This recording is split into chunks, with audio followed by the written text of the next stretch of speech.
بسم اللہ الرحمن الرحیم۔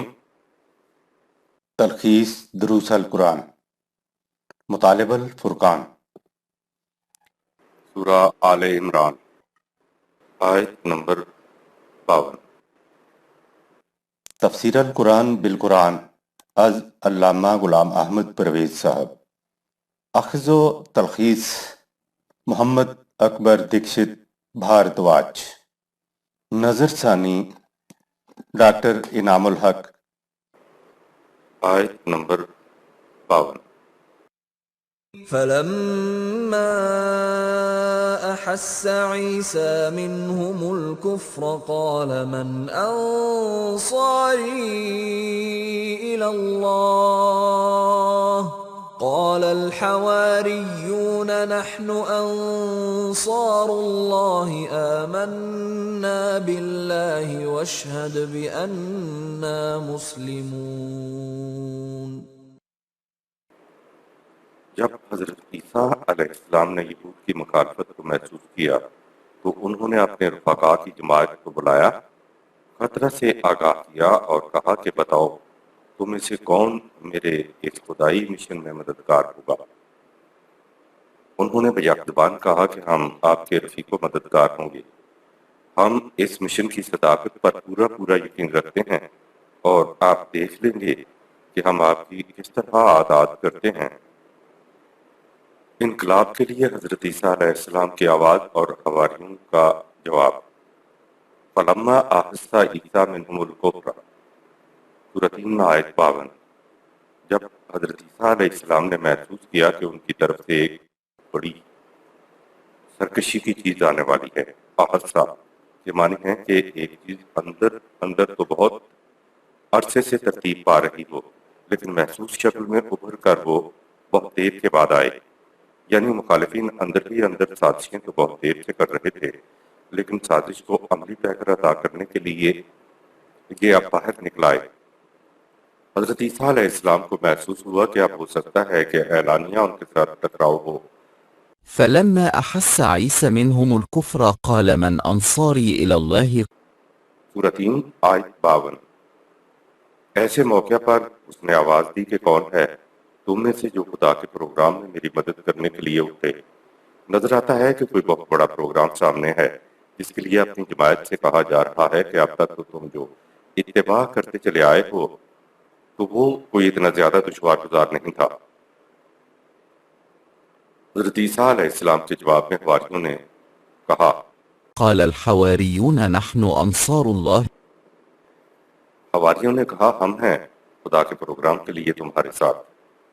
حضرت عیسیٰ کے 12 حواریوں کے بارے میں اناجیل کا متضاد بیان۔ عیسائی حضرت عیسیٰ علیہ السلام کو تو خدا کا بیٹا مانتے ہیں لیکن آپ کے 12 حواریوں کو وہ رسول مانتے ہیں۔ اب دیکھتے ہیں ان رسولوں کے متعلق اناجیل میں کیا آیا ہے۔ آپ کو معلوم ہو جائے گا کہ تحریف شدہ کتابیں اور خدا کی بھیجی ہوئی کتاب میں کیا فرق ہوتا ہے۔ یہ بڑی اہم چیز ہے جو پیش کی جا رہی ہے۔ متی کی انجیل 16واں باب اور 8ویں آیت میں حضرت عیسیٰ علیہ السلام کے حواریوں کی تعداد 12 بتائی گئی ہے۔ انجیل کے مطابق حضرت عیسیٰ علیہ السلام اپنے حواریوں کے بارے میں کہتے ہیں، اے کم اعتقادو، تم آپس میں کیوں چرچا کرتے ہو کہ ہمارے پاس روٹی نہیں؟ دیکھا انجیل اپنے رسولوں کے بارے میں کم اعتقادوں کے الفاظ استعمال کر رہی ہے۔ گویا حضرت مسیح کی ساری دعوت کا نچوڑ ان کے نزدیک یہ 12 اشخاص ہیں اور ان 12 کو مخاطب کر کے وہ یہ کہہ رہے ہیں، اے کم اعتقادو، یعنی یقین اور ایمان ان کے اندر بھی نہیں بتایا جا رہا ہے۔ اسی انجیل میں آگے چل کے 17ویں باب میں 20 اور 21 آیات میں ہے، ایک بیمار حضرت عیسیٰ علیہ السلام کے پاس آیا، حواریوں نے اچھا کرنے کی کوشش کی لیکن وہ ان سے اچھا نہ ہو سکا۔ حضرت عیسیٰ علیہ السلام نے اس پہ ہاتھ پھیرا اور وہ اچھا ہو گیا۔ حواریوں نے حضرت عیسیٰ علیہ السلام سے پوچھا کہ ہم اس کو اچھا کیوں نہ کر سکے؟ تو حضرت عیسیٰ علیہ السلام نے ان سے کہا کہ تم اپنے ایمان کی کمی کے سبب اسے اچھا نہ کر سکے، کیونکہ میں تم سے سچ کہتا ہوں اگر تم میں رائی کے دانے کے برابر بھی ایمان ہوگا تو اس سے تم پہاڑ ہلا سکو گے۔ یعنی انجیل اپنے رسولوں کے بارے میں کہہ رہی ہے کہ حواری کم اعتقاد تھے اور ان میں ایمان کی کمی تھی۔ جبکہ قرآن حواریوں کے جواب قال الحواريون نحن أنصار الله سورۃ 3 آیت 52 میں بتا رہا ہے وہ اعتقاد میں بھی پورے تھے اور ایمان میں بھی پورا تھے۔ انجیل کے مطابق حضرت عیسیٰ کے 12 حواریوں میں سے سینٹ پیٹر یا پطرس کا مقام اور ان کا کردار۔ 12 حواریوں میں سے ایک سینٹ پیٹر یا پطرس ہے جنہیں شمعون بھی کہتے ہیں۔ انجیل میں ان کا مرتبہ 12 حواریوں میں سے سب سے بلند بتایا گیا ہے۔ متی انجیل کے 16ویں باب میں ہے کہ وہ حضرت عیسیٰ علیہ السلام ان سے کہتے ہیں اور میں بھی تجھ سے کہتا ہوں کہ تو پطرس ہے اور میں اس پتھر پر اپنی کلیسا بناؤں گا اور عالم ارواح کے دروازے اس پر غالب نہ آئیں گے۔ میں آسمان کی بادشاہت کی کنجیاں تجھے دوں گا اور جو کچھ تو زمین پر باندھے گا وہ آسمان پر بندھے گا اور جو کچھ تو زمین پر کھولے گا وہ آسمان پر کھلے گا۔ آپ دیکھتے ہیں کہ کتنا بڑا مقام ہے حضرت عیسیٰ علیہ السلام کے نزدیک سینٹ پیٹر کا۔ اسی کے متعلق انجیل میں ہے کہ حضرت عیسیٰ علیہ السلام پطرس کو الگ لے جا کر اسے ملامت کرنے لگا کہ اے خداوند خدا تجھ سے یہ ہرگز نہیں ہو سکے گا، اور پھر کہا اے شیطان میرے سامنے سے دور ہو، تو میرے لیے ٹھوکر کا باعث ہے، کیونکہ تو خدا کی باتوں کا نہیں بلکہ آدمیوں کی باتوں کا خیال رکھتا ہے۔ یہ اس پطرس کے بارے میں کہا جا رہا ہے جس کے ہاتھوں پتھر کے اوپر کلیسا کی بنیاد رکھی جا رہی ہے، جس کے ہاتھ میں آسمانی بادشاہت کی کنجیاں دی جا رہی ہیں، جس کے متعلق کہا جا رہا ہے کہ جو تو زمین میں کھولے گا آسمان پہ کھلے گا، جو زمین پہ بند رکھے گا آسمان پہ بند رہے گا۔ آگے اسی باب میں حضرت عیسیٰ علیہ السلام پطرس سے کہتا ہے کہ شیطان دور ہو کے خدا کی بات نہیں انسانوں کی باتوں کے اندر آ گیا ہے۔ یہ ہیں حواریوں میں سے سب سے بلند مرتبے والے جنہیں یہ رسول کہتے ہیں۔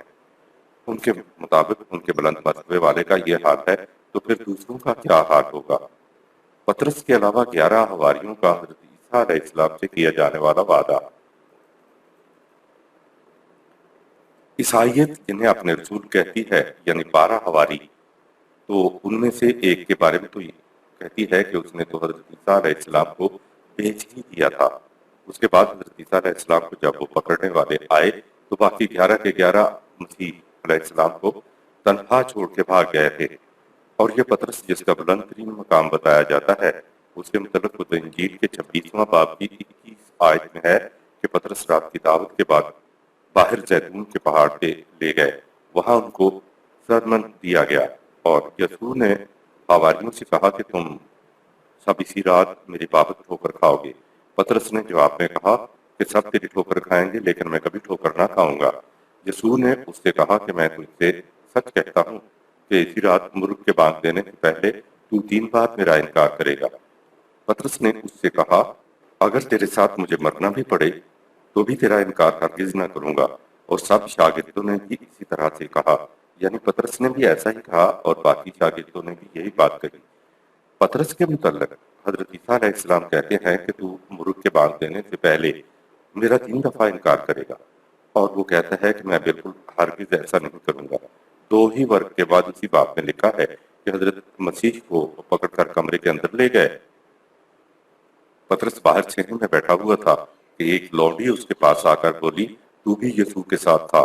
اس نے سب کے سامنے یہ کہہ کر انکار کیا کہ میں نہیں جانتا کہ تو کیا کہتی ہے، اور جب وہ ڈیوڑی میں چلا گیا تو دوسری نے کہا یہ پطرس بھی یسوع ناصری کے ساتھ تھا۔ اس نے قسم کھا کر پھر انکار کیا کہ میں اس آدمی کو نہیں جانتا۔ تھوڑی دیر کے بعد جو وہاں کھڑے تھے انہوں نے پطرس سے کہا کہ بے شک تو بھی ان میں سے ہے، کیونکہ تیری بولی سے بھی ظاہر ہوتا ہے۔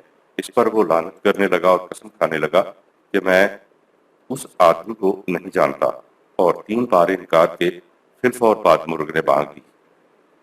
پطرس کو یسوع کی وہ بات یاد آئی جو اس نے کہی تھی کہ مرغ کے بانگ دینے سے پہلے تو 3 بار میرا انکار کرے گا۔ بہرحال آج کی تاریخ کی حقیقت قرآن کے بیان کی تصدیق کر رہی ہے اور انجیل کی تکذیب کر رہی ہے۔ انجیل کے برعکس حضرت عیسیٰ علیہ السلام کے ساتھ حواریوں کے حسن سلوک کی قرآنی شہادت۔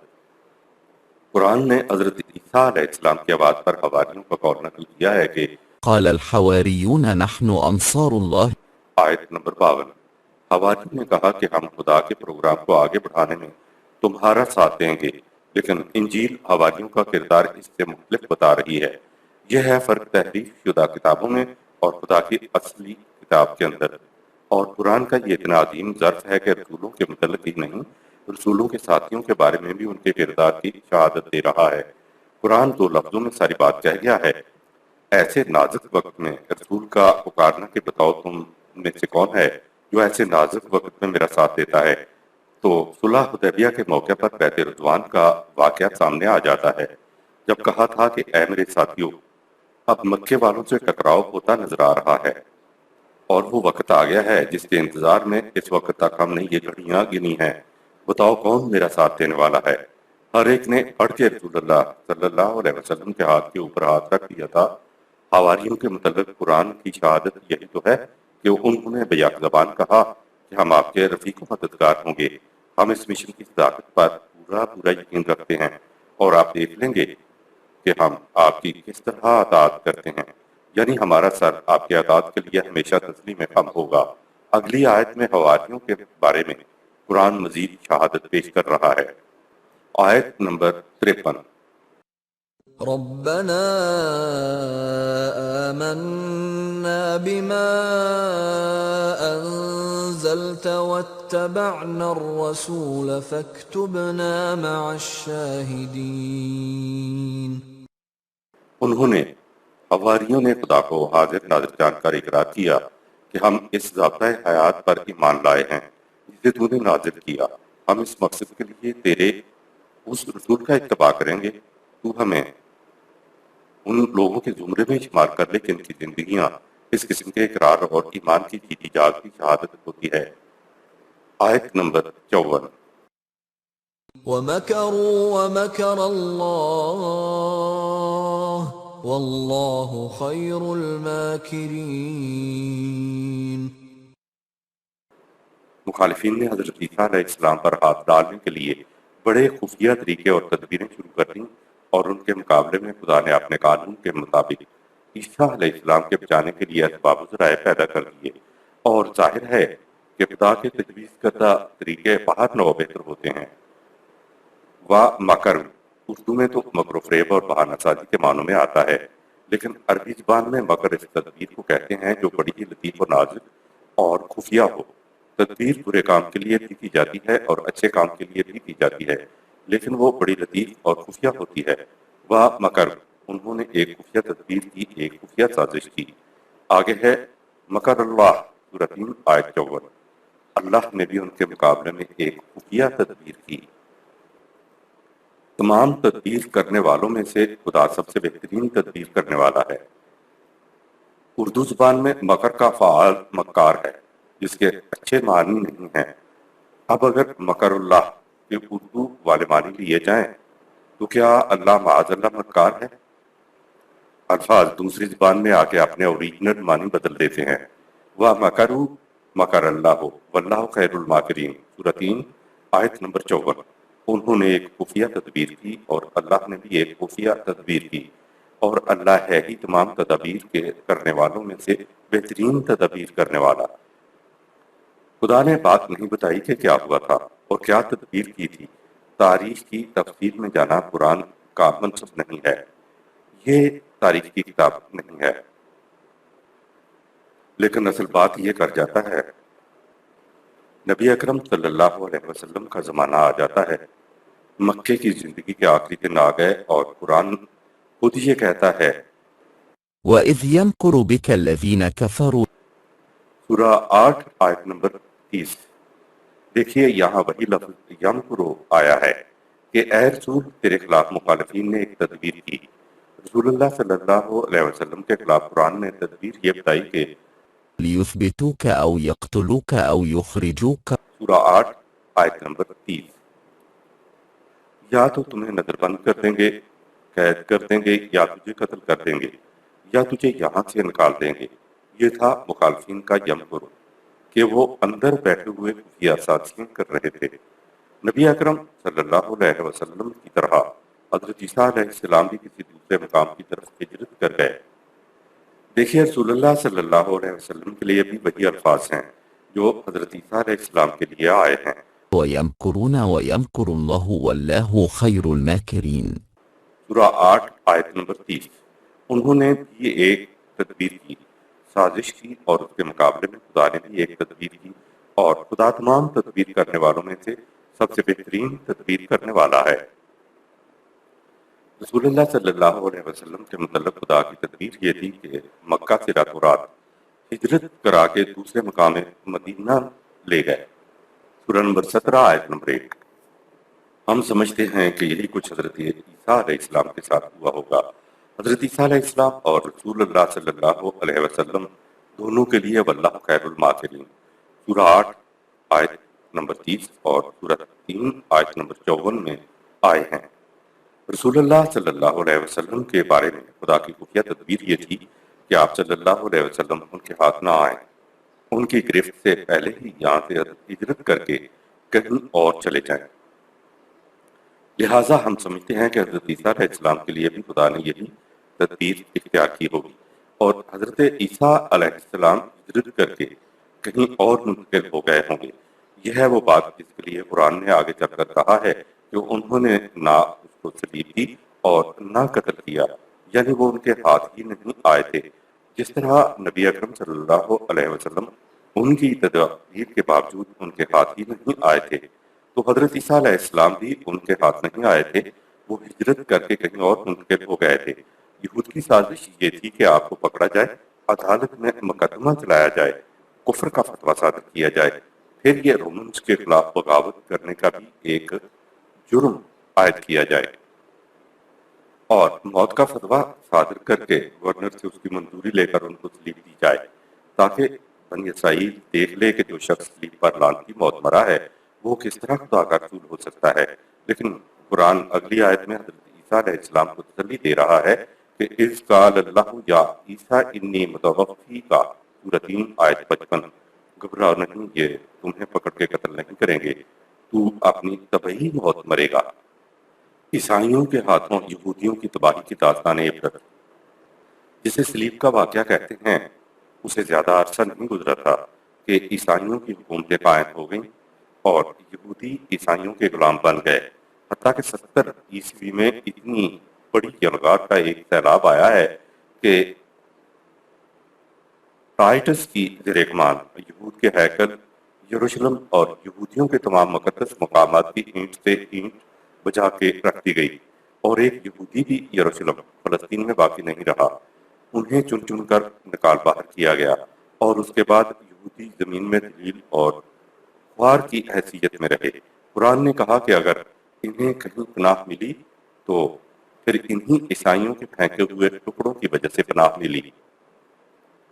آیت نمبر 55۔ إذ قال الله يا عيسى إني متوفيك ورافعك إلي ومطهرك من الذين كفروا وجاعل الذين اتبعوك فوق الذين كفروا إلى يوم القيامة ثم إلي مرجعكم فأحكم بينكم فيما كنتم فيه تختلفون۔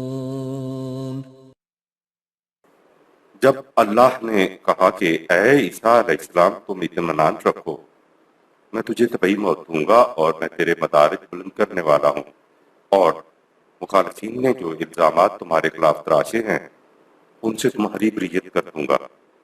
میں تیرا اتباع کرنے والوں کو ان یہود پر جو تیرا انکار کر رہے ہیں عرصہ دراز تک فوقیت دوں گا، پھر میرے قانون مکافات کے نتائج کی طرف ہر ایک کو کھنچا چلانا ہوگا، اور میں تمہارے درمیان ان چیزوں کے بارے میں فیصلہ کر دوں گا جن میں تم اختلاف کرتے رہے ہو۔ متوفہ کا وفا کے معنی وہ جو پورا ہو گیا۔ ہم عہد و وفا تبھی کہتے ہیں جب عہد پورا ہو جائے۔ عربی میں کسی لفظ کے آخر میں چھوٹی تے آ جائے تو معنی ہوتے ہیں کسی کام کا یکدم اچانک ہو جانا۔ مثلا قیام کے آخر میں چھوٹی ٹے لگنے سے قیامت یعنی اچانک نمودار ہونے والی گھڑی. اسی طرح وفاتا جسے ہم اردو میں وفات لکھتے ہیں کہ معنی ہے اچانک یکلک عمر کا پورا ہو جانا. حضرت عیسیٰ علیہ السلام کو آسمانوں پر زندہ اٹھا لینے کے عقیدہ کی حقیقت رافعوں کا الیہ سورہ 3 آیت 55. ہم تمہیں اپنا مقرب ترین بنائیں گے. عیسائیوں نے کہا کہ ہمارا رسول چوتھے آسمان پر زندہ ہے، تو مسلمانوں نے بھی کہہ دیا کہ ہمارا رسول بھی مرا نہیں ہے، وہ بھی قبر میں زندہ ہے. یہاں سے حیات النبی کا عقیدہ نکلا کہ جی ہمارا والا بھی زندہ ہے، حالانکہ قرآن رسول اللہ سے کہہ رہا ہے کہ یہ بھی مرنے والے ہیں، تو بھی مرنے والا ہے. حوالہ یعنی کل تو بھی مر جائے گا. عیسائیوں نے حضرت عیسیٰ علیہ السلام کو چوتھے آسمان پر بتایا تو مسلمان رسول اللہ صلی اللہ علیہ وسلم کو معراج شریف کے ذریعے عرش معلیٰ پر لے گئے. رافعوں کا الیہ سورہ 3 آیت 55 کے معنی اوپر بلند کرنا کیے اور پھر حضرت عیسیٰ علیہ السلام کو زندہ آسمان پہ پہنچا دیا. آئیے ہم لفظ رافعوں کا کو دیکھتے ہیں، یہیں سے بات صاف ہو جائے گی. الہ کے معنی ہم نے اپنی طرف بلند کرنا کر لیا، اس کے معنی تو پھر یہ ہوئے کہ خدا کہیں اوپر ہے. یعنی اگر حضرت عیسیٰ علیہ السلام کو زندہ جسم کے ساتھ اوپر اٹھایا گیا ہے تو پھر خدا کہیں اوپر ہی ہوگا. خدا کے متعلق یہ تصور کہ وہ کہیں اوپر ہے، کسی ایک مقام پر بیٹھا ہوا ہے، قرآن کریم کی تعلیم کے خلاف ہے. وہ تو اپنے بارے میں کہتا ہے کہ ہوا معاکم اینا ما کنتم، تم جہاں بھی ہو وہاں میں تمہارے ساتھ ہوتا ہوں. دوسرے مقام پہ ہے نحنو اقرب علیہ من حبل الورید، ہم تو انسان کی رگے جان سے بھی زیادہ قریب ہیں. یہ ہے خدا کا قرآن تصور. لہٰذا خدا کو کسی مقام کے اندر محدود کر کے نہیں رکھا جا سکتا. الہ کے معنی اگر آپ چوتھا آسمان لیتے ہیں تو اس کے معنی یہ ہوئے کہ خدا کی سمت متعین ہو گئی. قرآن میں صرف 2 مقامات پر یہ بات آئی ہے. اس آیت میں کہا الہ اور دوسرے مقام پہ کہا یرفع اللہ علیہ. قرآن نے خود نفی کر دی ہے کہ تم اس کو کہیں فزیکل چیز نہ سمجھ لینا، کیونکہ اگر یہ فزیکل بلندی آپ لیں گے تو حضرت عیسیٰ علیہ السلام زندہ جسم کے ساتھ کسی آسمان پر گئے ہوں گے، اور اس کے بعد الہ جو خدا نے اپنے متعلق کہا ہے تو خدا کو بھی اسی مقام پر متعین کیا جائے گا جہاں زندہ جسم کے ساتھ حضرت عیسیٰ علیہ السلام کو لے جایا گیا ہے. اس طرح تو خدا کے لیے اوپر سمت اور ایک مقام ماننا پڑے گا، اور یہی بات قرآن کے خلاف ہے. دراصل رفع کے معنی درجات کی بلندی ہوتا ہے. قرآن میں خدا نے اپنے لیے تقریباً 20 مرتبہ رفیع الدرجات الفاظ استعمال کیے ہیں، یعنی درجات مراتب بلند کرنے والا. اگر زیر غور آیت میں حضرت عیسیٰ علیہ السلام کا زندہ جسم کے ساتھ اٹھانا مراد لیا جائے تو پہلی تو چیز یہ ہے کہ چوتھا آسمان اور یہ 7واں آسمان اب تو داستانے پاری نہ بن چکے ہیں. اب تو آسمان کے معنی خالی خلا ایمپٹی سپیس کے ہیں. یہاں تو خدا نے الہ ہی کہا ہے، لیکن سورۃ مریم میں حضرت ادریس علیہ السلام کے متعلق ہے وَرَفَعْنَا مَكَانًا عَلِيًّا سورہ 19 آیت نمبر 57. یہاں تو رفع لفظ کے ساتھ مکان کا لفظ بھی آ گیا ہے، یعنی اسے ادریس علیہ السلام کو ہم نے اٹھایا ایک بلند مقام کی طرف. تو کیا یہ مانا جائے کہ حضرت ادریس علیہ السلام بھی زندہ آسمانوں پر ہیں؟ کیونکہ یہاں تو لفظ مکان بھی آ گیا ہے. حقیقت یہ ہے کہ رفع کا ترجمہ ہی پوزیشن ہے، درجات ہیں، مراتب ہیں. ہم بھی کہتے ہیں کہ خدا نے فلاں شخص کو بڑا بلند مقام عطا کر دیا، تو اس کے معنی یہ نہیں ہوتے کہ خدا نے جسمانی طور پر اس کے اوپر اٹھا لیا. قرآن نے کہا وَمُطَهِّرُكَ مِنَ الَّذِينَ كَفَرُوا سورہ 3 آیت 55. طاہر کے معنی ہیں کسی کو کسی جگہ سے دور لے جانا. نجاست کو دور کرنے کو پاکیزگی کو طہارت کہا جاتا ہے. طہر لفظ سے ظاہر ہو رہا ہے کہ حضرت عیسیٰ علیہ السلام کو دور لے گئے، یہ ان کے ہاتھ نہ آئے. کہا اے عیسیٰ علیہ السلام تو اس قسم کے نجس میں نہیں رہے گا، ان سے بہت دور چلے جاؤ گے. وَجَاعِلُ الَّذِينَ اتَّبَعُوكَ فَوْقَ الَّذِينَ كَفَرُوا إِلَىٰ يَوْمِ الْقِيَامَةِ سورہ 3 آیت 55. تم دیکھو گے اس کے بعد کہ تم پر ایمان رکھنے والے ان یہودیوں کے اوپر اِلَىٰ یوم القیامت تک غالب رہیں گے. عربی زبان میں اِلَىٰ یوم القیامت یعنی دنیا کے آخری انسان تک، یہ محاورہ ہے جسے ہمارے ہاں بھی کہتے ہیں کہ تم قیامت تک زور لگا کے دیکھ لو، کچھ نہیں بنے گا۔ اس کے معنی ہوتے ہیں لمبا عرصہ، تو معنی ہو جائیں گے ایک لمبے عرصے کے لیے تیرے ماننے والے ان کے اوپر غالب رہیں گے۔ قرآن میں ہے اللہ قیامت کے دن پوچھے گا کہ اے عیسیٰ علیہ السلام، کیا تم نے انہیں اپنی اور اپنی والدہ کی پرستش کرنے کو کہا تھا؟ وہ جواب دیں گے کہ جب تک میں ان میں رہا ان کا نگران رہا، لیکن جب تو نے مجھے وفات دے دی تو اس کے بعد ان کا نگران تو ہی ہو سکتا تھا۔ حوالہ: اس آیت میں عیسیٰ علیہ السلام نے اپنی زندگی کے دو مراحل کا ذکر کیا ہے۔ نمبر ایک وہ عرصہ جس میں وہ اپنے رفقا کے ساتھ رہے، اور نمبر دو وفات کے بعد کا مرحلہ۔ درمیانی یا تیسرے مرحلے کا کوئی ذکر نہیں ہے۔ ظاہر ہے کہ اپنے رفقا کے ساتھ رہنے کے بعد ان کی وفات ہو گئی تھی۔ یہ سورہ مریم میں ہے کہ وَأَوْصَانِي بِالصَّلَاةِ وَالزَّكَاةِ مَا دُمْتُ حَيًّا، سورہ 19 آیت نمبر 31۔ جب تک میں زندہ ہوں اللہ نے مجھے الصلاۃ اور الزکوٰۃ کا حکم دے رکھا ہے۔ سوال یہ ہے کہ عمومی عقیدہ کے مطابق اگر عیسیٰ علیہ السلام آسمانوں پر زندہ موجود ہیں اور کروڑوں برس وہاں زندہ رہیں گے تو وہاں احکام خداوندی کی تعمیل کس طرح کرتے ہوں گے؟ چلو الصلاۃ کے متعلق تو کہہ دیا جائے گا کہ وہاں مصلی بچھا کر نماز پڑھتے ہوں گے، لیکن زکوٰۃ کے فریضہ کی ادائیگی آپ کس طرح کرتے ہوں گے جبکہ دونوں آپ کے زندگی بھر کے فریضے تھے؟ تسلیم کرنا پڑے گا کہ حضرت عیسیٰ علیہ السلام کی طبعی موت ہوئی تھی، اور جب تک وہ زندہ رہے فریضہ الصلاۃ اور الزکوٰۃ ادا کرتے رہے۔ یہ دونوں فرائض ادا کرنے کے لیے حکومت کی ضرورت ہے، اس کے بغیر تو یہ دونوں فریضے ادا ہی نہیں ہو سکتے۔ تو معلوم ہوا کہ حضرت عیسیٰ علیہ السلام نے ہجرت کے بعد کسی مقام پہ اپنی حکومت قائم کی اور مرتے دم تک اپنے فرائض کو ادا کرتے رہے۔ الہ لفظ سے کوئی سمت و جہت مراد نہیں ہے کہ جہاں خدا بیٹھا ہوا ہو۔ مثلا حضرت ابراہیم علیہ السلام نے کہا میں اپنے رب کی طرف ہجرت کر رہا ہوں۔ دوسری جگہ حضرت ابراہیم علیہ السلام کہتے ہیں میں اپنے رب کی طرف جا رہا ہوں، وہ مجھے راستہ دکھائے گا۔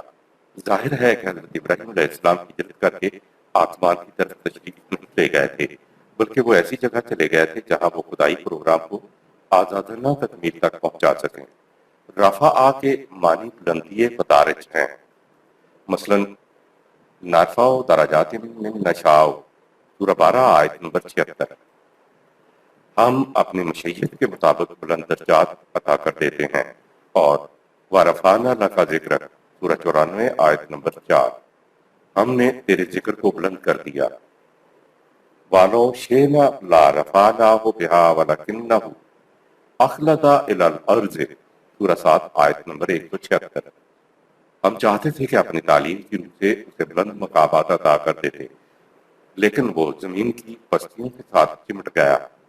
حضرت ادریس علیہ السلام کے متعلق تو رفعت کے ساتھ مکان کا لفظ بھی آیا ہے، وَرَفَعْنَاهُ مَكَانًا عَلِيًّا، سورہ 19 آیت نمبر 57۔ ہم نے اسے ادریس علیہ السلام کو نہایت بلند مقام عطا کر دیا۔ رفعت یعنی مدارج عطا کرنے کی جہت سے اللہ تعالیٰ نے اپنے آپ کو رفیع الدرجات، سورہ 40 آیت نمبر 15 کہا ہے، یعنی بلند مدارج عطا کرنے والا۔ لہذا الفاظ وَرَفَعَكَ إِلَيَّ، سورہ 3 آیت نمبر 54 سے مراد ہے خدا نے مدارج بلند کر دیے۔ مطہروں کا تجھ سے الزامات کو صاف کر دے گا، تمہیں ان سے دور لے جائے گا۔ فوقا غلبہ و تسلط۔ قرآن میں یہ کہیں نہیں کہا گیا کہ حضرت عیسیٰ علیہ السلام بن باپ کے پیدا ہوئے، اور یہ بھی کہیں ذکر نہیں کہ ان کو زندہ آسمان پر اٹھا لیا گیا اور اب قیامت کے قریب آسمان سے دوبارہ نازل ہوں گے۔ یہ دونوں عقائد عیسائیوں سے مستعار لیے گئے ہیں۔ وہ قوم جو ذوق و ناتوانی کا شکار ہو کر اعتمادی سے محروم ہو جائے، وہ اپنے آپ کو فریب دینے کے لیے ایک معمور من اللہ کے آنے کی منتظر ہوا کرتی ہے۔ مسلمان بھی امام مہدی کے آنے کے انتظار کے شکار ہیں۔ قرآن میں محمد صلی اللہ علیہ وسلم کے بعد کسی آنے والے کا اشارہ تک نہیں ملتا۔ ختم نبوت کے بعد ایسا ہونا بھی چاہیے تھا۔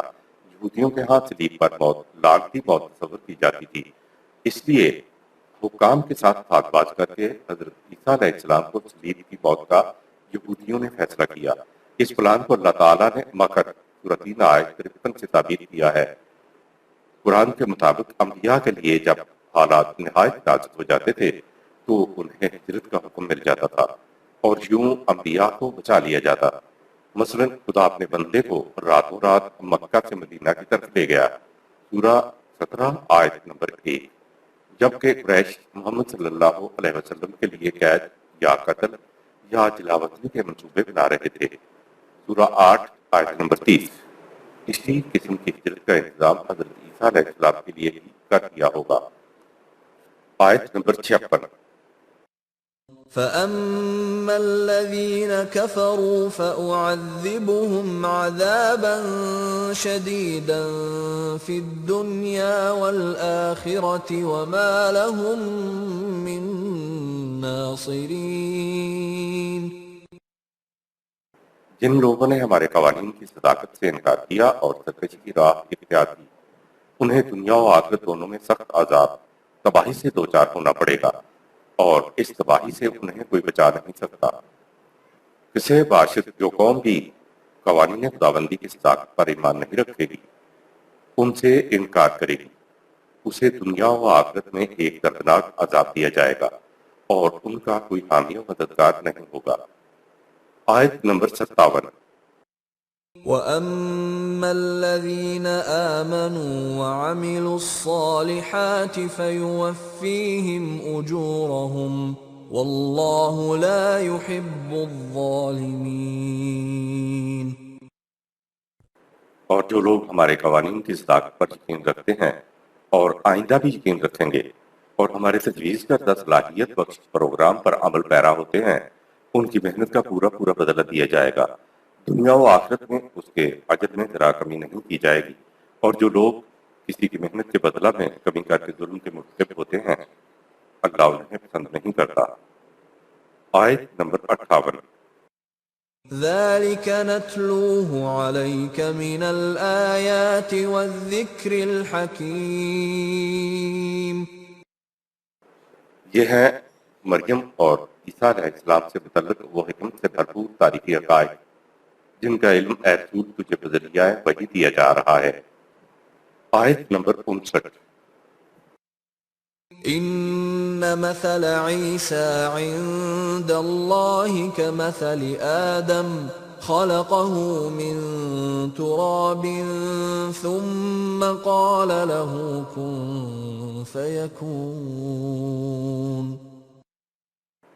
خدا کے نزدیک عیسیٰ علیہ السلام کی پیدائش کی بھی وہی کیفیت ہے جو ہر انسانی بچے کی پیدائش کی ہوتی ہے، یعنی بنی نوع آدم کی تخلیق کی ابتدا غیر ذی حیات مادہ مٹی سے ہوئی ہے، پھر وہ خدا کی مقرر کردہ اسکیم کے مطابق مختلف مراحل طے کرتا ہوا پیکر بشریت میں آ گیا۔ اسی طرح عیسیٰ علیہ السلام کی پیدائش ہوئی تھی، کن فیکون، یعنی ہر انسانی بچہ کی طرح حضرت عیسیٰ علیہ السلام کو بھی نفخ روح ہوئی تھی۔ الزامات کی تردید کرنا تو آسان ہے، لیکن مبالغہ آرائی کو ذہنوں سے نکالنا مشکل کام ہے۔ حضرت عیسیٰ علیہ السلام اور حضرت مریم پر الزامات کی تردید اوپر آ چکی ہے۔ یاد رکھیں نبی نہ کوئی عیسائیوں کا ہوتا ہے، نہ یہودیوں کا ہوتا ہے، اور نہ مسلمانوں کا ہوتا ہے۔ یہ تو خدا کے انبیاء کرام ہوتے تھے، خدا ہی کا پیغام لے کر آتے تھے۔ اسی لیے قرآن کو ماننے والوں کو کہا گیا لا نفرق بین احد من رسلہ، سورہ 2 آیت 286۔ ہم ان میں سے رسالت کی حیثیت سے کسی ایک میں بھی تفریق نہیں کرتے، لہٰذا ہم اگر ان پر الزامات کی تردید کرتے ہیں تو قرآن کی روشنی میں ہم کسی کے نبی کی نہیں کرتے، خدا کے ایک رسول کے خلاف الزامات کی تردید کرتے ہیں۔ اس اعتبار سے تو ہمارے ذمہ دنیا بھر کے انبیاء کی خواہ ان کا ذکر قرآن نے تصریحاً کیا ہے یا نہیں کیا ہو، ان کی مدافعت ہمارے لیے جزو ایمان ہو جاتی ہے۔ اوپر اسی سورہ کی آیات 51 تا 57 میں الزامات کی تردید آ چکی ہے۔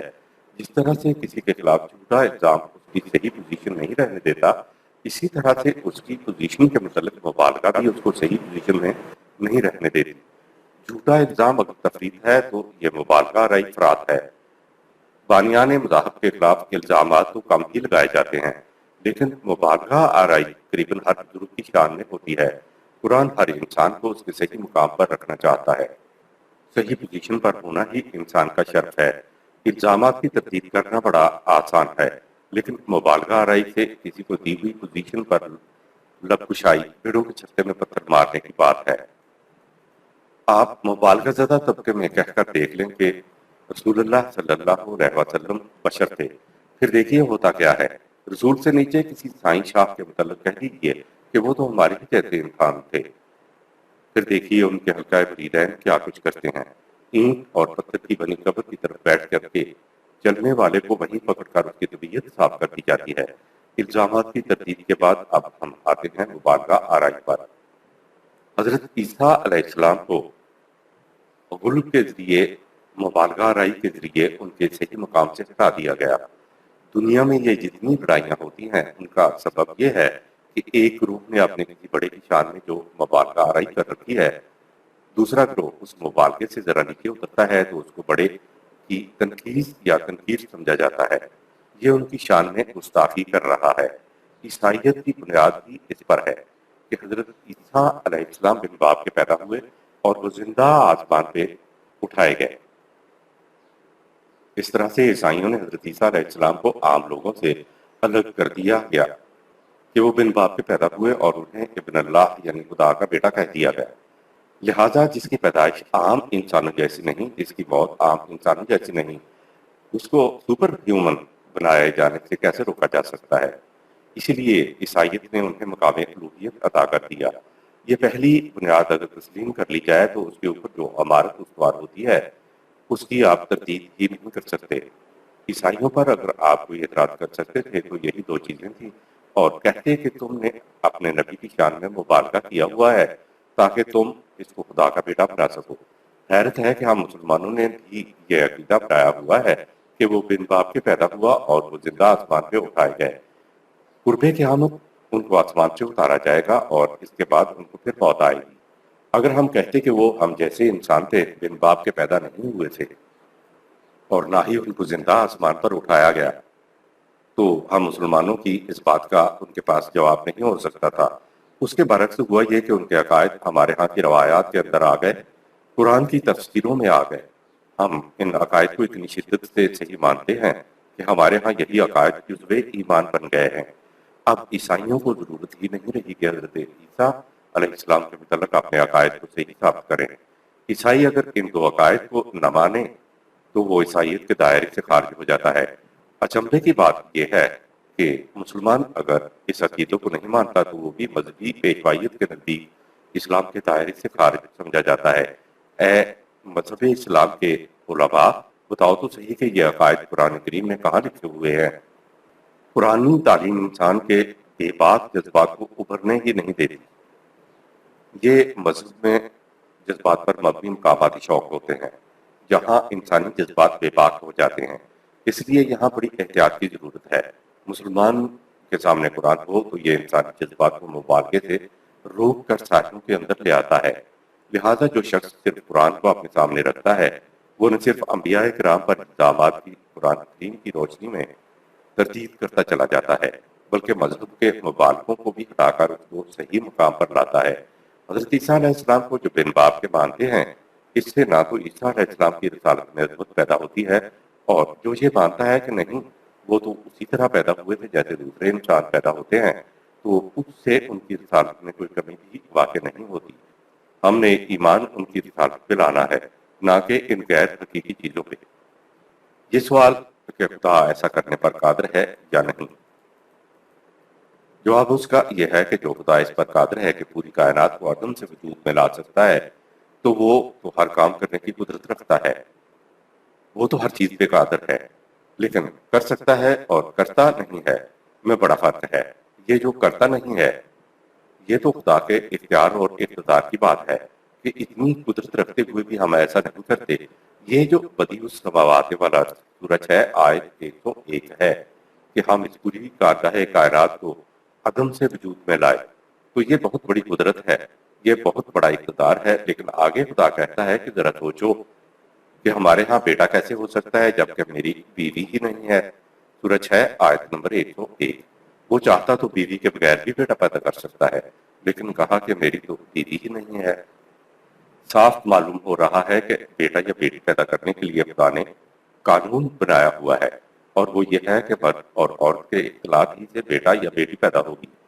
میری تو بیوی ہی نہیں ہے، سورہ 6 آیت نمبر 101، کہہ کر بتا دیا کہ جب ہماری بیوی نہیں ہے تو ہم اپنے قانون کی خلاف ورزی کبھی نہیں کریں گے۔ خدا کی قدرت تو یہ ہے کہ وہ بغیر بیوی کے بیٹا پیدا کر سکتا ہے، اور اپنے ہی قانون کی پابندی یہ ہے کہ وہ ایسا کرتا نہیں ہے کیونکہ اس کی بیوی نہیں ہے۔ خدا اپنے ہی بنائے ہوئے قانون کو نہیں توڑتا۔ اس نے بتایا کہ عالم خلق کے لیے ہم نے قوانین بنائے جن کی خلاف ورزی ہم کبھی نہیں کرتے، کیونکہ خدا کا قانون یہ ہے کہ مرد اور عورت کے اختلاط سے بچہ پیدا ہو۔ اس لیے اس نے کہا کہ میری تو بیوی ہی نہیں ہے، بیوی نہیں ہے کہہ کر ایک تو یہ بتایا کہ بچہ پیدا کرنے کے لیے مرد اور عورت کا اختلاط ضروری ہے، اور دوسری بات یہ بتائی کہ ہمارے مطلق العنانیت کے باوجود ہم اپنے بنائے ہوئے قانون کو کبھی نہیں توڑتے۔ خدا کے قانون کی روح سے اگر مرد و عورت میں سے ایک نہیں ہے تو بچہ پیدا نہیں ہو سکتا۔ خدا نے خود دلیل دی ہے کہ بیوی کے بغیر عورت کے بغیر بچہ پیدا نہیں ہو سکتا، اسی طرح مرد کے بغیر بھی بچہ پیدا نہیں ہو سکتا۔ یہ خدا کا قانون ہے اور اس قانون کو وہ کبھی نہیں توڑتا۔ خدا کی دلیل کی روح سے جب بیوی کے بغیر بچہ پیدا نہیں ہو سکتا تو اسی دلیل کی روح سے اگر کوئی کہے کہ قرآن کی دلیل کی روح سے مجھے یہ نظر آتا ہے کہ باپ کے بغیر بھی بیٹا پیدا نہیں ہو سکتا، تو اس سے خدا کے قادر مطلق ہونے میں کیا فرق پڑتا ہے؟ آدم کو مٹی کا پتلا بنا کر پیدا کیا گیا تو حوا کو بھی اسی طرح پیدا کرنا خدا کی سنت تھی، مگر ایسا نہیں کیا گیا۔ قرآن نے حضرت عیسیٰ علیہ السلام کے متعلق کہا اِنَّا مَثَلَ عِیسیٰ عِندَ اللہِ کَمَثَلِ آدَمَ، سورہ 3 آیت نمبر 59۔ اس کا عمومی ترجمہ ہے کہ اللہ کے نزدیک عیسیٰ کی مثال آدم کی سی ہے۔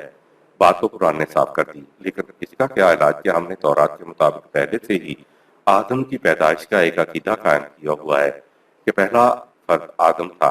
یہ بڑا مشکل مسئلہ ہے کہ پہلا انسانی بچہ کیسے وجود میں آ گیا۔ اس مسئلے کا حل اسی صورت میں ہو سکتا تھا کہ پہلے کسی طرح سے ایک مرد فرد کو وجود میں لایا جائے، پھر مسئلہ آسان ہو جاتا ہے۔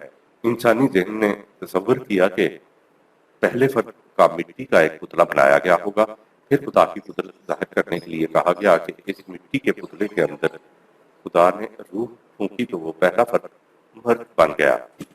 پھر مشکل یہ پیش آئی کہ عورت کے بغیر نسل کو کیسے چلایا جائے گا۔ عمومی عقیدے کے مطابق پھر مٹی کا پتلا نہیں بنایا گیا، شاید خدا کے پاس مٹی ختم ہو گئی تھی۔ عمومی عقیدے کے مطابق پھر یہ فرد آدم کی پسلی کو چیر کر اما ہوا کو اس میں سے نکالا۔ جوڑا بن جانے کے بعد پھر نسل کا آگے سلسلہ چلانا آسان ہو گیا۔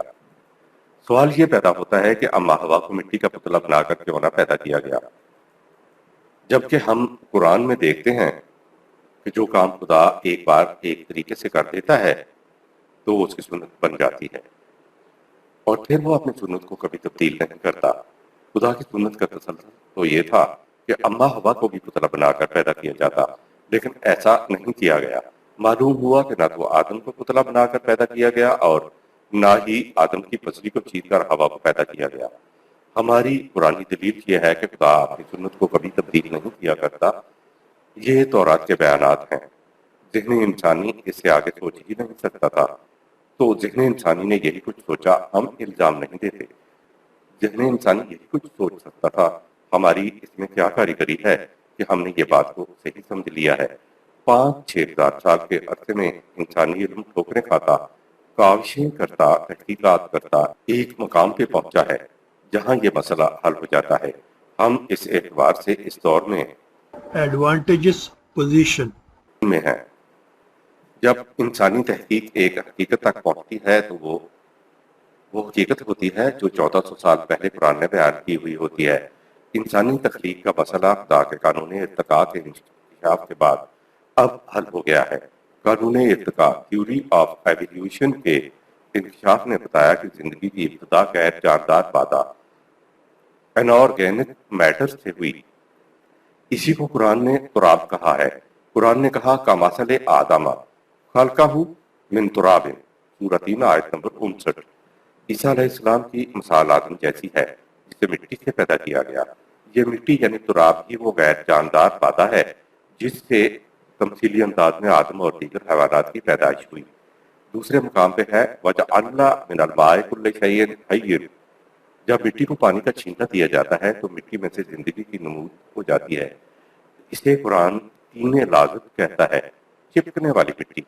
جب جرثومہ حیات پیدا ہوتا ہے تو اسے قرآن نفس واحدہ کہتا ہے۔ پھر وہ جرثومہ جوش نمو سے خود پھٹتا ہے اور نر مادہ دو حصوں میں تقسیم ہو جاتا ہے۔ انہیں سسٹر سیلز کہتے ہیں۔ نر و مادہ پیدا ہونے سے پہلے مسئلہ حل ہو گیا۔ اس کے بعد بھی یہ قرآن بتاتا ہے کہ رینگنے والے پیدا ہوئے، پانی میں تیرنے والے پیدا ہوئے، اڑنے والے پیدا ہوئے، دودھ دینے والے پیدا ہوئے، درندے پیدا ہوئے، اور پھر بشریت کے پیکر کے اندر زندگی آ گئی۔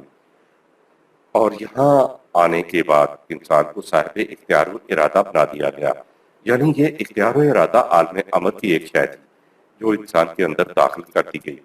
اس شے کو ہم انسان کی ذات یا نفس یا پرسنالٹی یا خودی کہتے ہیں۔ جو مراحل سائنسدانوں نے گنائے ہیں ان کو قرآن 1400 سال پہلے بتا چکا ہے۔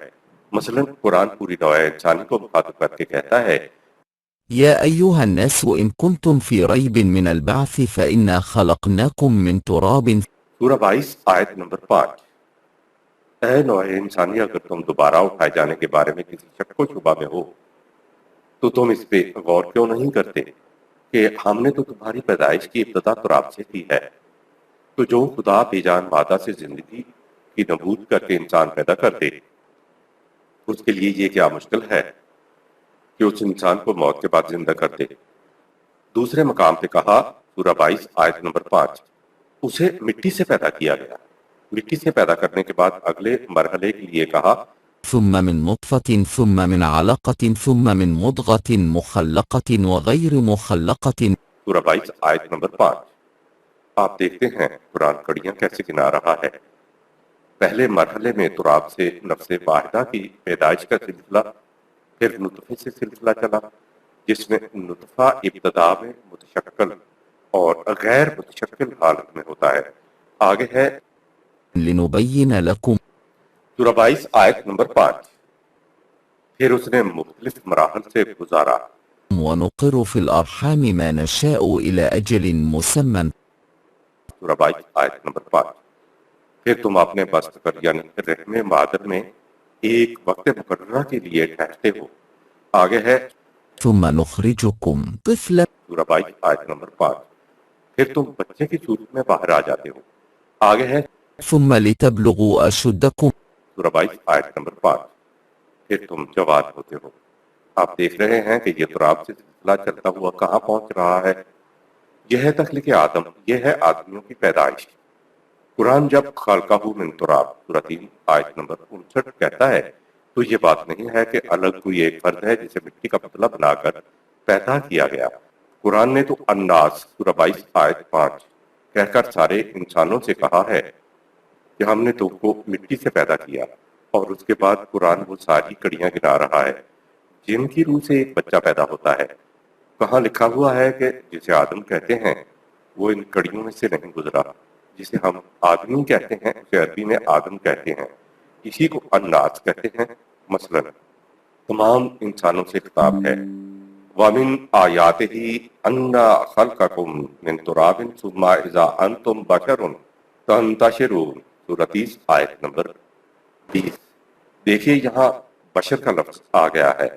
اس کی نشانیوں میں سے یہ بھی ہے، اس کے قوانین میں سے ایک چیز یہ بھی ہے کہ تمہیں اس نے تراب سے پیدا کیا اور پھر تم ایک بشر ہو کہ جو چلتے پھرتے ہو۔ تو وہاں سورہ 22 آیت 5 میں الناس کہا ہے اور یہاں بشر کہا ہے، تو کہیں آدم کہا ہے۔ ظاہر ہے تینوں ایک ہی چیز ہیں۔ اس آیت میں کہا یہ گیا ہے کہ عیسیٰ علیہ السلام کو جو تم خدا کا بیٹا مان رہے ہو، تو اس کی تخلیق کی مثال وہ عام آدمی کی سی مثال ہے جس کی تخلیق کا سلسلہ یہ ہے جو اوپر بیان کیا گیا ہے۔ آیت نمبر 60، الحق من ربك فلا تكن من الممترين۔ یہ ہے اس معاملے داستان مریم و عیسیٰ کی اصل و حقیقت جسے تیرے رب نے بیان کر دیا ہے، تو اس باب میں کسی بحث و جدل کی گنجائش نہیں ہے۔ متی انجیل کی شہادت ہے کہ حضرت عیسیٰ علیہ السلام خود اپنے آپ کو ابن آدم کہا کرتے تھے، لہذا ہر انسان ابن آدم ہے۔ آیت نمبر 61، فمن حاجك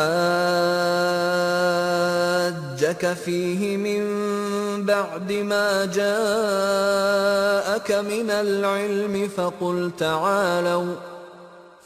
تعالوا ندع أبناءنا وأبناءكم ونساءنا ونساءكم وأنفسنا وأنفسكم ثم نبتهل فنجعل لعنة الله على الكاذبين.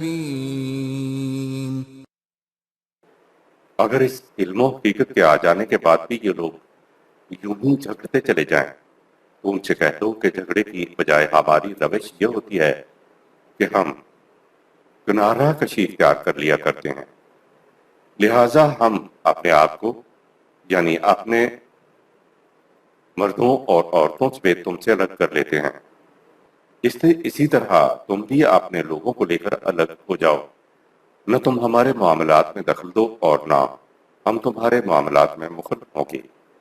ہمارے عملی پروگرام کے نتائج خود بتا دیں گے کہ ہم میں سے کون جھوٹا ہے اور کون سچا، اور کون حق و صداقت کی راہ پر چلنے کی خوشگواریوں سے محروم رہ جائے گا۔ نبتہل کسی کو اس کے حال پر چھوڑ دینا، اب حالا اسے اس کی رائے اور ارادے میں آزاد چھوڑ دینا، اب حالن ناکا اونٹنی کو بغیر مہار کے چھوڑ دیا کہ جہاں جی چاہے چرتی پھرے۔ اسبتا حل والد رعیہ حاکم نے رعایا کو آزاد چھوڑ دیا کہ جو جی میں آئے کرے۔ ظاہر ہے کہ اس سے مراد قطع تعلق کر لینا ہوتا ہے، لیکن مومنین کا قطع تعلق ہجر جمیل اور صفحہ جمیلہ کے ساتھ ہوتا ہے۔ روایات میں مبالغہ کا جو قصہ مشہور ہے وہ عقل و بصیرت کے منافی ہے، رسول اللہ صلی اللہ علیہ وسلم کے شایع نشان نہیں۔ اس کے علاوہ رسول اللہ صلی اللہ علیہ وسلم کا طریق دعوت دلائل و برہان پر مبنی ہوتا تھا، یہاں تک کہ آپ کے پیروکاروں کا طریقہ بھی یہی تھا۔ لعنت خدا کے قوانین کے مطابق زندگی بسر کرنے سے جو فطری انعامات و خوشگواریاں حاصل ہوتی ہیں ان سے محرومی کو لعنت کہتے ہیں۔ روایات میں مذکورہ مبالغہ کا واقعہ قرآنی اصول کے خلاف ہے، نیز مبالغہ کا صحیح مفہوم عمومی ترجمہ اس آیت کا یہ ہے کہ جو تم سے اس بارے میں حجت بحث و جھگڑا کریں بعد اس کے کہ تمہارے پاس علم آ چکا ہے تو ان سے کہو آؤ ہم اپنے بیٹوں کو بلائیں، تم بھی اپنے بیٹوں کو بلاؤ، ہم اپنی عورتوں کو جمع کریں، تم بھی اپنی عورتوں کو جمع کرو، ہم بھی اپنے آپ کو اکٹھا کریں، تم بھی اپنے آپ کو اکٹھا کرو، پھر ہم مل کر دعا کریں اور چوٹوں پر اللہ کی لعنت بھیجیں۔ رسول اللہ صلی اللہ علیہ وسلم سے منسوب روایت ہے کہ رسول اللہ صلی اللہ علیہ وسلم کے پاس نجران کے قبیلے کے عیسائی آئے، آپ صلی اللہ علیہ وسلم نے ان کو مسجد میں ٹھہرایا، اس کے بعد ان کے ساتھ پیدائش حضرت عیسیٰ علیہ السلام کے متعلق باتیں ہوئیں، لیکن وہ مطمئن نہ ہوئے۔ پہلے تو یہ بات سوچیں کہ اگر آپ صلی اللہ علیہ وسلم نے نجران سے آنے والے عیسائیوں سے معاذ اللہ یہی کہا ہوتا کہ بھئی ہم بھی یہی مانتے ہیں کہ حضرت عیسیٰ علیہ السلام دن بعد کے پیدا ہوئے تھے اور پھر خدا نے ان کو زندہ آسمان پر اٹھا لیا، تو پھر جھگڑا کس بات کا رہتا؟ قرآن کہتا ہے کہ بات سمجھانے کے باوجود مخالفین نہیں مانے، جھگڑتے چلے گئے، بحث کرتے چلے گئے، تو یہ بات تو قرآن نے صاف کر دی تھی کہ دونوں فریق میں اختلاف تھا، دونوں ایک رائے پر متفق نہیں ہو رہے تھے۔ آگے روایت ہے کہ تو آپ صلی اللہ علیہ وسلم نے ان سے کہا کہ بھئی بات کیوں صاف نہیں ہوتی، آؤ اب آخری حربے کے طور پر تم اپنے کنبے والوں کو لے آؤ، میں اپنے کنبے والوں کو لے آتا ہوں۔ ہمارے علماء نے نبتہل کے معنی کر دی کہ لعنتیں برساؤ۔ اس مبالغہ میں کیا کریں بتایا، فَنَجْعَلْ لَعْنَتَ اللَّهِ عَلَى الْكَاذِبِينَ سورہ 3 آیت 61۔ ایک دوسرے کے سامنے بیٹھ کر ایک دوسرے پہ لعنتیں بھیجتے ہیں۔ معاذ اللہ روایت کرنے والے اور روایت پیش کرنے والے مقام محمد عربی صلی اللہ علیہ وسلم کو نہیں سمجھ پائے۔ حضور صلی اللہ علیہ وسلم نے اپنی بات ہمیشہ دلیل کے ساتھ پیش کی اور مخالفین سے بھی کہا ہاتھو برہانکم ان کنتم صادقین، اگر تم اپنے دعوے میں سچے ہو تو دلیل پیش کرو۔ جو سچائی کی دلیل مانگے تو کیا وہ مبالغہ کے مروجہ مقام پہ آ جائے گا؟ اور کیا وہ یہ کہے گا کہ تم ہم پہ لعنتیں برساؤ اور ہم تم پہ لعنتیں برساتے ہیں؟ اس کے بعد روایت میں ہے کہ عیسائی لعنتوں کی برسات سے ڈر گئے اور انہوں نے چیلنج قبول نہ کیا اور وہ میدان چھوڑ کے بھاگ گئے۔ مذہبی طبقہ کہتا ہے کہ اس طرح سے محمد صلی اللہ علیہ وسلم کے دعوے کی صداقت کا انہیں ثبوت مل گیا۔ آپ صلی اللہ علیہ وسلم کے موقف کو سچا تسلیم کرنے کے باوجود وہ عیسائی کے عیسائی رہے۔ جو حدیث ہم نے اوپر پیش کی ہے وہ ہماری کتب احادیث میں موجود ہے، اور پھر اسی روایت کی روح سے اس آیت کی تفسیر بھی کی جاتی ہے۔ ذرا تصور میں لائیں اس نقشے کو کہ رسول اللہ صلی اللہ علیہ وسلم اپنے پاک بچوں کو لے کر بیٹھے ہوئے ہیں، سامنے مخالفین ہیں اور وہ ایک دوسرے پر لعنتیں بھیج رہے ہیں۔ مذہبی طبقہ کہتا ہے کہ اس طرح سے بات کی صداقت ثابت ہو جاتی ہے۔ پہلے دور کا تو ہمیں پتہ نہیں ہے، ہمارے دور میں مبالغہ کو ملائنہ بھی کہتے ہیں۔ ملائنہ کے معنی ہیں ایک دوسرے پہ لعنتیں برسانا۔ جھوٹے نبی مرزا قادیانی کو جہاں دلیل نہ ملتی تو فٹ سے کہہ دیتا کہ آؤ مبالغہ کر لو۔ وہ کہا کرتا تھا کہ سچے کی زندگی میں جھوٹا مر جائے گا۔ مشہور ہے کہ انہوں نے مولوی ثناء اللہ کے ساتھ مبالغہ کیا تھا کہ سچے کی زندگی میں جھوٹا مر جائے گا، تو مولوی ثناء اللہ تو جیتے رہے، مرزا قادیانی فوت ہو گیا۔ ہم سمجھتے ہیں کہ مبالغہ سے موت اور زندگی کا فیصلہ نہیں ہوتا، یہ محض ایک اتفاق تھا کہ وہ مر گیا۔ نہ تو مبالغہ کے معنی لعنتیں برسانا ہے اور نہ ہی ایسا کرنا نبی کے شایان شان ہے کہ وہ لعنتیں بھیجے۔ لفظ نبی نبوہ سے ہے جس کے معنی ہی بلندی کے ہیں۔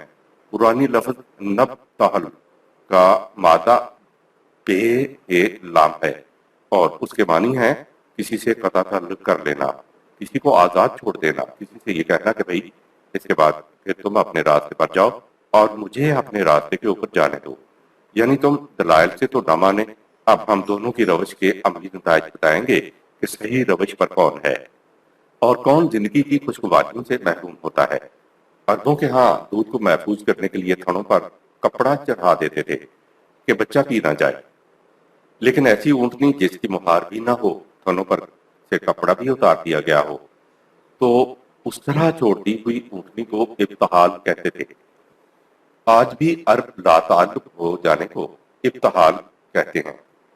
قرآن نے کہا یہ ہے کہ وحی کے مطابق دلائل ابراہیم سے انہیں سمجھاؤ، نہیں مانتے تو تم ان سے لا تعلق ہو جاؤ، کیونکہ ان کے انکار سے تیری دعوت کے ذریعے آنے والا انقلاب نہیں روکے گا۔ ان ساعت لا آتیاتن، سورہ 15 آیت 81۔ یہ انقلاب جس کی طرف تو دعوت دیتا ہے یہ تو آ کے رہے گا۔ کہا فصفح الصفح الجمیل، سورہ 15 آیت 81۔ ان سے لا تعلق بھی ہو تو حسن کارانہ انداز میں لا تعلق ہو، جس کے متعلق کہا وما ارسلناک الا رحمۃ للعالمین، تو کیا وہ لعنتیں برسائے گا؟ آیت نمبر 62۔ إن هذا لهو القصص الحق وما من إله إلا الله وإن الله لهو العزيز الحكيم۔ مریم و عیسیٰ علیہ السلام کا واقعہ حقیقتاً وہی ہے جو تجھے بیان کیا گیا ہے۔ کائنات میں خدا کے سوا کوئی صاحب اقتدار نہیں، بلا شبہ اس کا سارا غلبہ و اختیار یکسر حکمت و بصیرت پر مبنی ہے۔ اس سارے واقعہ کا ملخص یہ ہے وَمَا مِنْ إِلَٰهٍ إِلَّا اللَّهُ، سورہ 3 آیت 62۔ شان الوہیت صرف ایک خدا کے لیے سزاوار ہے، کسی اور کے لیے نہیں ہے۔ یعنی تم حضرت عیسیٰ علیہ السلام کو ابن اللہ قرار دے کر اسے الوہیت میں شامل کرتے ہو تو یہ بات غلط ہے۔ آیت کے آخر میں خدا کی دو صفات العزیز اور الحکیم آئی ہیں۔ ان کے معنی ہیں کہ پوری کائنات پر اپنی قوت کے زور پر اس کا غلبہ اور تسلط ہے، اور یہ کچھ دھاندلی کے ساتھ نہیں بلکہ حکمت کے ساتھ ہے۔ آیت نمبر 63۔ فَإِن تَوَلَّوْا فَإِنَّ اللَّهَ عَلِيمٌ بِالْمُفْسِدِينَ۔ اگر یہ لوگ علیحدگی کے بعد اس معاہدے سے پھر جائیں اور تمہارے معاملات میں دخل اندازی کرنے لگیں اور فساد پر اتر آئیں تو خدا یہ بھی جانتا ہے کہ فساد پھیلانے والوں کے ساتھ کس قسم کا معاملہ کرنا چاہیے۔ آیت نمبر 64۔ قل يا أهل الكتاب تعالوا إلى كلمة سواء بيننا وبينكم ألا نعبد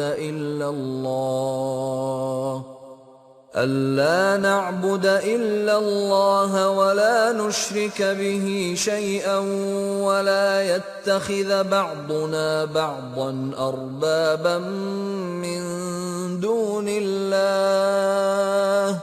فإن تولوا فقولوا اشهدوا بأننا مسلمون. تم ان اہل کتاب سے کہہ دو آؤ اس چیز کی طرف جو ہمارے اور تمہارے درمیان یکساں مشترک ہیں کہ اللہ کے سوا کسی اور کے قوانین کی محکومی اختیار نہ کی جائے. اس کے اختیار و اقتدار میں نہ کائنات کی کسی شے کو اس کا شریک سمجھا جائے اور نہ ہی انسانوں میں سے کسی کو خدائی اختیارات کا حامل قرار دیا جائے. اگر یہ لوگ توحید کے بنیادی نقطہ سے روبردانی کریں تو ان سے کہہ دو کہ تم جس راستے پر جانا چاہتے ہو جاؤ. ہم تو صرف ایک خدا کی محکومی اختیار کیے ہوئے ہیں اور اس کے بعد تم بھی شاہد ہو. دین میں مقصد پیش نظر ہوتا ہے جبکہ مذہب میں مقصد کی بجائے ذرائع اور وسائل پیش نگاہ ہوتے ہیں. جس قدر کوئی قوم مذہب کے اندر غرق ہوگی اسی قدر وہ ذلیل و خوار ہوگی. لوگوں کو فروعات میں الجھا دیا جائے تو شیطان کا کام بن جاتا ہے. ان مسائل میں یہ امت 1000 برس سے زیادہ الجھی چلی آ رہی ہے. دین کی بدرقائد نگاہوں سے اوجھل ہو چکی ہے. بینہ ہی آج کے مسلمانوں کی طرح نبی اکرم صلی اللہ علیہ وسلم کے دور میں یہ اہل کتاب یہود و نصارہ تھے. وہ آپ صلی اللہ علیہ وسلم کے پاس دین کی قواعد پر گفتگو کرنے نہیں آتے تھے بلکہ وہ الوہیت مسیح اور الوہیت عزیر یا صلیب کا مسئلہ یا کفارے کا مسئلہ پیدائش مسیح وفات مسیح پر گفتگو کرنے آتے تھے.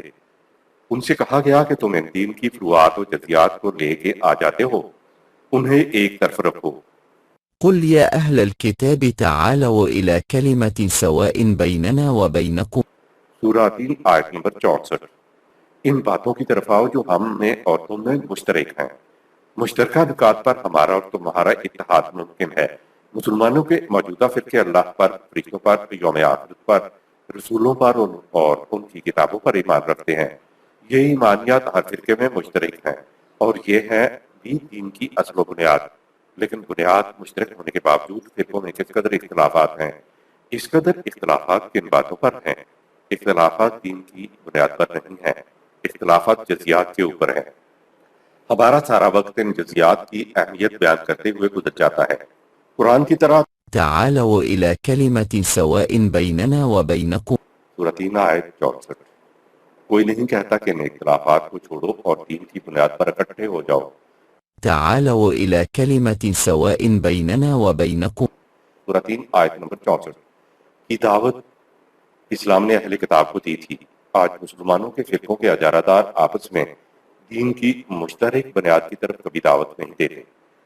جو بات قرآن نے غیر مسلموں سے کہی اس بات کو مذہبی فرقے مسلمانوں سے کبھی نہیں کہتے.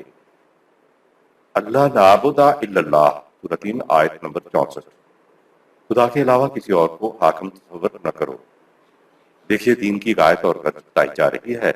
اب فرق یہ پڑے گا کہ مذہب کے اندر اللہ نعبد الا اللہ کو پوجا پاٹ اور پرستش کہیں گے، لیکن دین میں اسے خدا کی محکومیت یعنی خدا کے قوانین کی اطاعت کرنا کہیں گے.